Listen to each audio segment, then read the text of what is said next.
தமிழ் திரைத்துறையின் ஜாம்பவான்களான எம்ஜிஆர் ஐயா மற்றும் சிவாஜி ஐயா ஆகியோருக்கு இடையே இருந்த நட்பு குறித்து நடிகர் மேஜர் சுந்தரராஜன் அவர்கள் என்ன சொல்லியிருக்காங்க அப்படின்னா, எம்ஜிஆர் மற்றும் சிவாஜி இவங்க 2 பேரோடய நான் பழகியிருக்கேன். இது குறித்து பல பொதுக்கூட்டங்களில் கூட நான் பேசியிருக்கேன். எம்ஜிஆருடனான தனது உறவு குறித்து சிவாஜி கணேசன் சில தருணங்களை என்கிட்ட பகிர்ந்துக்கிட்டாங்க. சிகிச்சைக்காக அமெரிக்காவுக்கு போன எம்ஜிஆரை சிவாஜி நேரில் போய் பார்த்துட்டு வந்த பின்னாடி என்கிட்ட ஒரு விஷயத்த சொன்னாங்க. அது என்னன்னா, நாங்கள் 2 பேரும் சந்திச்சதுக்கப்புறம் ஏறத்தாழ 15 நிமிஷங்கள் பேசிக்கிறவே இல்லை. எங்கள் 2 பேரோட கண்ணில் இருந்தும் கண்ணீர் மட்டும்தான் ஆறா பெருகிட்டு இருந்துச்சு.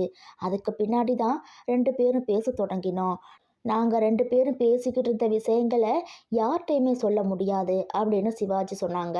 இதை தொடர்ந்து எதுக்காக உங்கள் 2 பேருக்கும் இடையே வெறுப்பும் சண்டையும் இருப்பதா மக்கள் பேசிக்கிறாங்க அப்படின்னு சிவாஜி கிட்ட நான் கேள்வி கேட்டேன்.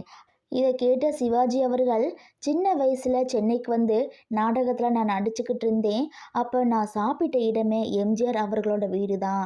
நாடகம் முடிஞ்ச பின்னாடி எம்ஜிஆர் அவர்களோட வீட்டில் தான் நைட்டு சாப்பிடுவேன். அந்த நேரத்தில் நான் நாடகத்தை முடித்து திரும்புறதுக்கு தாமதம் ஆகும். அப்போது எம்ஜிஆர் அவர்கள் பசிக்குது அப்படின்னு சொன்னாலும், நான் வர்ற வரைக்கும் காத்துரு அப்படின்னு எம்ஜிஆர் அவர்களின் தாயார் சொல்லுவாங்க.